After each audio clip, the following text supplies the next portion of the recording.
Hey everyone, I like a Killer 44 here, again. Welcome back to another video, and today we're going to talk about the 10 creepy video game urban legends. Gamers have carved themselves their own independent culture. In this culture they have their strong slang, rules of etiquette, and folklore. Very true.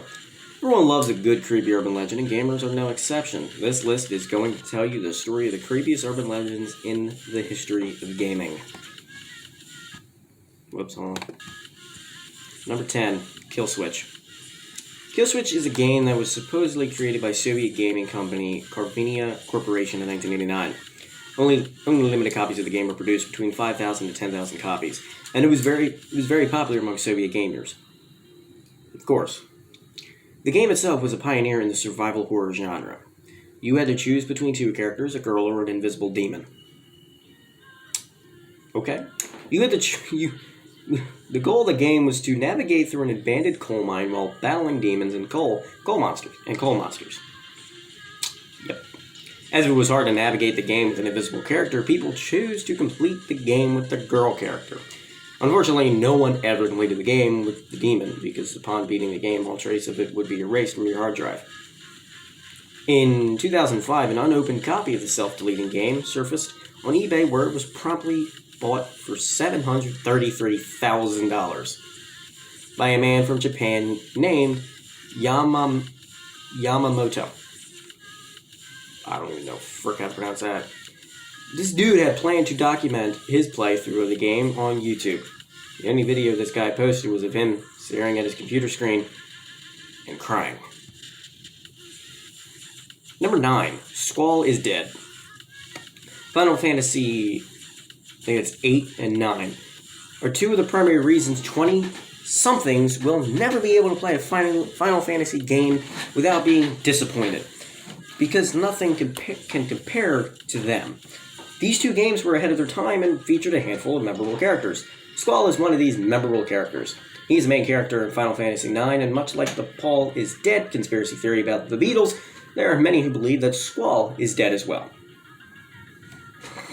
At the end of Disc 1, Squall is impaled by an ice shard while fighting one of the game's main bosses, Ida. Squall awakens at the beginning of Disc 2 with no wounds at all from the battle, and no one ever brings up that Squall was killed. It is also at this point where the game goes from being a fairly realistic fantasy game to being an over-the-top fantasy where all realism goes out the window. My windows are over there, but roll with it. I mean, a good portion of the plot takes place in outer space. It is believed that Squall actually dies from his wounds that he suffers during his fight with Ida at the end of Disc 1. The rest of the game is simply a dream Squall is having as he passes away. This would explain why the game has such a surrealist tone after Disc 1. It would also explain the collage of images we see at the end of the game as Squall's life flashes before his eyes. Among these images is a shot of Squall without a face, which just adds icing to the creepy cake. Number 8, Lavender Town Syndrome. Back in 1996, the Pokemon Red and Green video games delighted Game Boy owners all around the world. Well, except for one part of the world. The game was first released in Japan, and it supposedly correlated with a huge spike in suicides and illness in children ranging in age from 7 to 12. The children did not fall ill or commit suicide until reaching Lavender Town in the popular game. The game's score was said to be the source of the sinister ailments in children. The piercing tones of the music caused headaches, nausea, and eventually suicidal tendencies in young children. The music in the level was changed before the game was shipped overseas. The above clip is taken from the original Japanese version of the game, and I am not going to watch that because if it's true, I do not want to watch it. So, yeah. Number 7, Fallout 3 predicts the future. Oh god, here we go. Fallout 3 is a vast open-world role-playing game. Therefore, it would not be surprising to find that there are things within the game that many people have yet to discover. However, it is claimed by some that they have found something in the game that may predict the future. The story goes a post-apocalyptic game predicts the future. In the real world, using Morse code and hidden messages within the game's radio stations. There are stations that broadcast Morse code in the game, However, some claim that you can hear a DJ on the station rambling off such cryptic phrases as, "The Queen has died today.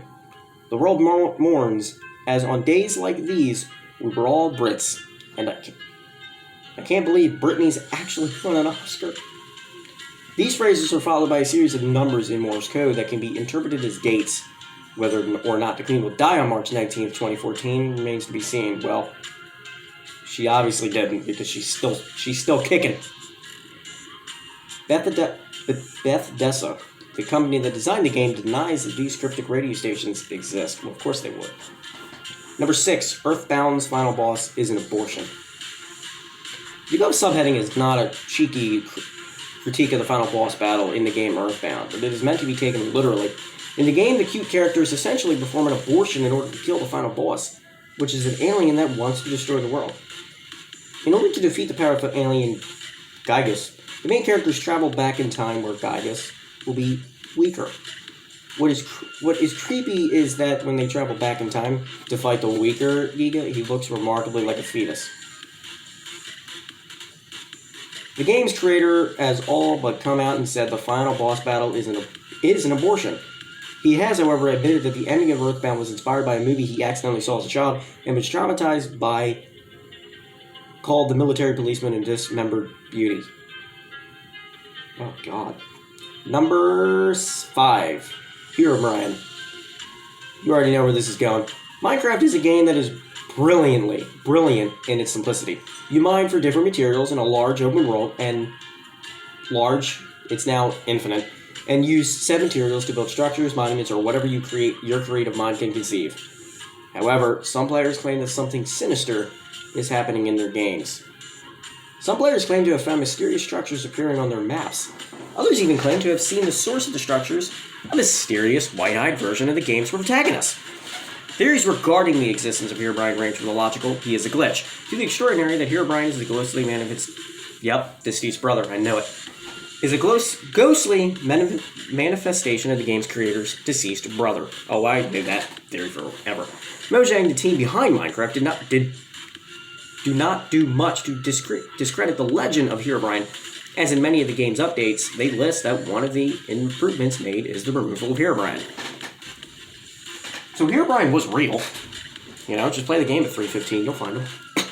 Number 4, Haunted Marge's Mask. I hope I said that right. The Legend of the Haunted Marge's Mask game was born in the popular web community 4chan. A user posted a story about how he obtained a blank N64 cartridge with Marge's mask written across it in black magic marker. He posted photos and videos along with the story that showed us a twisted and sinister version of one of the most beloved games of all time. Upon starting the game, the user noticed that there was already a game saved on the cartridge simply titled Ben. He ignored the save file and started a new game and noticed that all the NPCs, non-playable characters, would refer to him as Ben. He deleted the Ben file and tried to start a new game. The game became more erratic. The music would play backwards, and his character began to be followed by a statue of the game's main character with a creepy smile on his face. Eventually, the Ben file returned to the game. Along with it was another new file simply titled Drown. Oh god, I know this. Ben drowned. It's creepypasta. Every time he played after the two files appeared, and his character would simply die, and creepy messages would sprawl across the screen. You've met with a terrible fate, haven't you? Go check out creepypastas. This is a creepypasta. It's Majora's Mask now. Now I know what it is. Number 3, Morrowind mod, JVK1166Z.ESP. I forgot how to say that. I forgot how to say that again. The Elder Scrolls 3 Morrowind is an expansive RPG, and to this day is considered to be the best game in the Elder Scrolls series by a lot of fans. It has an expensive online community where users mod the game to add custom quests, characters, weapons, and armor. Legend has it that there is a very creepy and sinister mod to the Morrowind that exists that could potentially drive a player insane. The mod first popped up to the internet a couple of years ago and was originally thought to be a virus, as when you loaded the game with the mod, your game would freeze on the title screen and corrupt all the save files, essentially ruining the game. However, it was soon discovered that if you ran the game in DOS box, software that allows gamers to play older PC games on their modern computers, the game would work.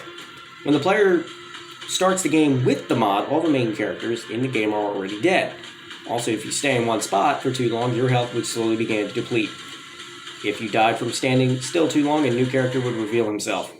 Players took to calling him the Assassin. He appeared to be a man, except his legs and arms were long and bent like a spider. Players began to notice that if you paid close attention to the player, the player could see the assassin around corners or scurrying up walls, but only for brief moments. Another creepy element added to the game was all the characters left living would come outside at night and just stand there. When a player would attempt to interact with one of the characters, they would simply say, "Watch the sky." A new dungeon was also discovered. Inside the dungeon was what players called the Hall of Portraits. The hall was lined with picture frames. Inside the frames were photos from the player's My Pictures folder. At the end of the hall was a locked door. No one has ever posted proof that they figured out how to open the door, but there are some unbelievable stories of players obsessed with trying to open it, playing the modded game for days straight with very little sleep. That could kill you. Some claim after long hours of playing they began to hallucinate seeing the assassin in real life, quickly crawling up their bedroom ceilings or down their hallways as they took a bathroom break from the game.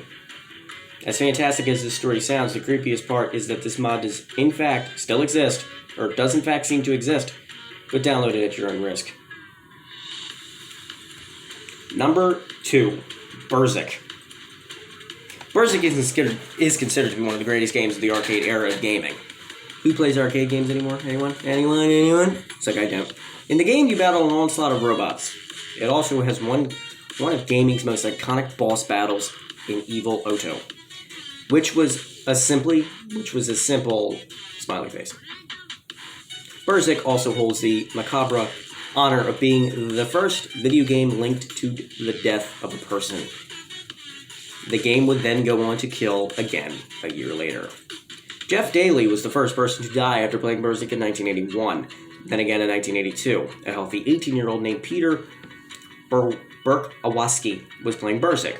Within 15 minutes, he was placing his initials into the game for getting a high score. Burwaski took a few steps away from the game and then collapsed dead. The causes of death in both cases were ruled as a heart attack. I hope me talking about the game would not give me a heart attack. And number 1, Polybius. I don't know how to say that. The legend of Polybius is likely the oldest gaming myth and had the honor of guest starring in an episode of The Simpsons, because everything guest stars in The Simpsons. Polybius was an arcade game that mysteriously appeared in an arcade in Portland, Oregon in the early 1980s. And the cabinet was completely black, except for the green joysticks and the logo at the top of the machine. The game combined elements of classic shooters like Tempest, mazes like in Pac-Man, and spatial puzzles. I'm assuming it says spatial. When played, it supposedly caused all sorts of health problems, including amnesia, blackouts, nausea, seizures, headaches, night terrors, and in some cases, players were reported to commit suicide not long after playing. It is also said that the man dressed in all black would often be seen messing with the game, leading some to speculate that the device was not a video game, but a government experiment. Whether or not this insidious arcade game ever actually existed is not known. Well, dudes, I hope you all enjoyed. I hope that doesn't change your mind about playing any of these games. I mean, these games are old except Minecraft. I mean, Minecraft's 10 years old, but 11 years old, but I mean, that's not really too old, but hope you all enjoyed. If you did, hit the like button, subscribe, do whatever the frick you do. I don't really care what you do, just do it. I'm not even looking at you. I'm looking at my phone. I'm not even looking directly at you, but now I'm looking at you. So, do it. See you. Bye.